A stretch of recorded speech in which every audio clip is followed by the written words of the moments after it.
right, welcome back to Local News Live. I'm Victoria Shirley. We are here with another edition of the DC Rundown, and I am going to bring up our host of the DC Rundown, Nicole Newman. Nicole, thank you so much for joining us today.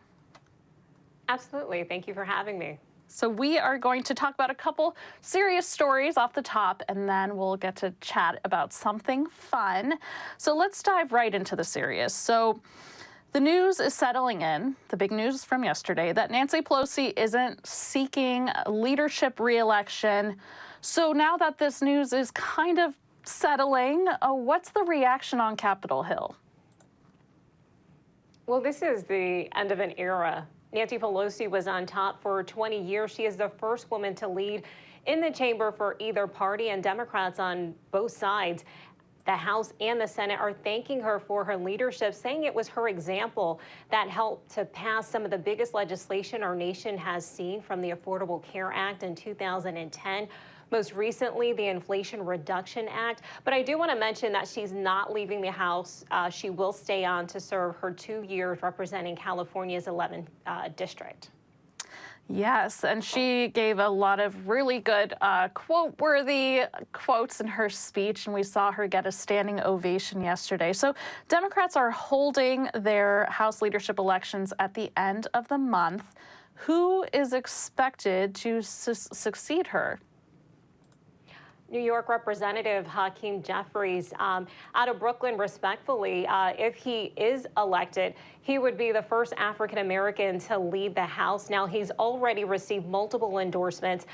You talked about Nancy Pelosi's announcement yesterday, and that standing ovation that she got following that announcement. Both the Majority Whip, Jim Clyburn, as well as the Majority Leader, Steny Hoyer, both said that they wouldn't seek re-election either, and both threw their support behind Jeffries, who also has the support of the Congressional Black Caucus. All right, and we will have to see how all of that shakes up. I know a lot of talk today is Nancy Pelosi making room for the younger generation, so we'll have to see how that shakes out. Okay, student loans. It's something that was celebrated when President Biden said he would launch his student loan forgiveness program, but now it's kind of a roller coaster to see what's actually happening with it. So let's talk about the latest update here. Nicole, I know you have some answers for us. There's now potentially some relief for those trying to get rid of their student debt in bankruptcy. What can you tell us about this? Yeah, this is through a partnership with the Justice Department as well as the Department of Education. And essentially what's happened is they've created a new process where a person who has borrowed and has this debt and is trying to discharge it in bankruptcy, their ability to pay will be assessed in a process that ultimately will decide whether or not they can discharge that debt in bankruptcy. And how many student loan debtors file for bankruptcy each year? Well, according to a 2020 Duke Law Journal report, about 250,000 borrowers seek to discharge this debt in bankruptcy each year. However, fewer than 300 walk away from it. So this new process could potentially change those numbers moving forward. Okay, now we promised everyone we would talk about serious things and then transition into something fun, especially because we are kind of on the precipice of the Thanksgiving holiday. So what I'm going to do to kind of spoil the next topic that we're going to talk about is I'm going to pop up some video from Washington, D.C., where Nicole Newman is actually right this second. But this is down the street from where you're located, right? So you can't see the video, but for those that are watching, Thanksgiving is less than a week away, but it's already, I should say, on its way to looking like Christmas on the Capitol. I do have a look at them. The tree is on its side, and it looks like the next step would be to swing it up. So what's the latest there? Well, yeah, as you mentioned, we are here in D.C. We're about 3 or 4 blocks or so from where this is happening. Now, this is the Capitol Christmas tree. One is picked every year, and this morning, this tree arrived just around 10 a.m. They're going through the process of setting it up as well as decorating it. And once this is all set up, this will be on the west lawn of the Capitol. And for those who are familiar with the Capitol's campus, this is right near the reflecting pool as well as the botanical garden. So once it's all set up, and especially at night, it's definitely an Instagrammable moment. Oh, yeah. I've spent plenty of Christmases freezing, but making the trek up from Northern Virginia to see that Christmas tree, and it's always a sight to be seen. So this year, because they get the tree from different places each year, where's the Christmas tree from this year?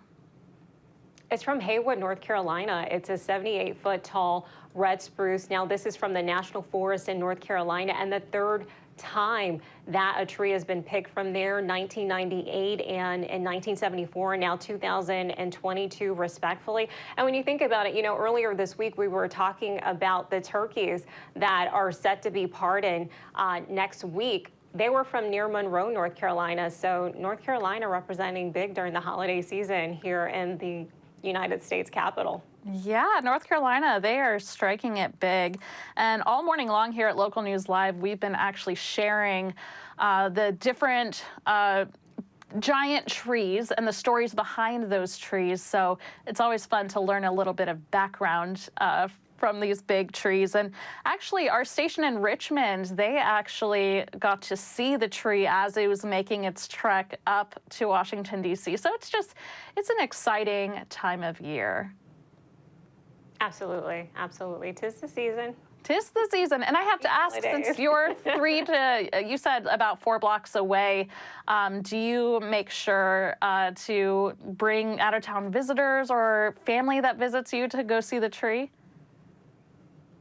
Yeah, you know, everyone wants to come to the Capitol, right? Like, this is where so much that affects our nation comes out of. And this is just one of those lighter moments here where you can come and just kind of enjoy it. And of course, the Capitol is right down the street from some of the biggest museums that we have here in DC. So it's just an all-around fun place. Absolutely. So hopefully you get a chance to check it out once they dress it up all nice and pretty, and hopefully it looks better than New York's tree. They tend to pick I don't know, it's a tall order, but yeah. So all right, so we got to end this segment of the DC Rundown on a fun note, and the tree doesn't look like much right now, but I'm sure by the end of the day and through the weekend, a lot of people will be putting in a lot of work to make it, like you said, an Instagrammable worthy place to be. So again, thank you so much, Nicole Newman, for joining us, and we will see you again next week for Monday's edition of the DC Rundown. Okay, thanks for having me.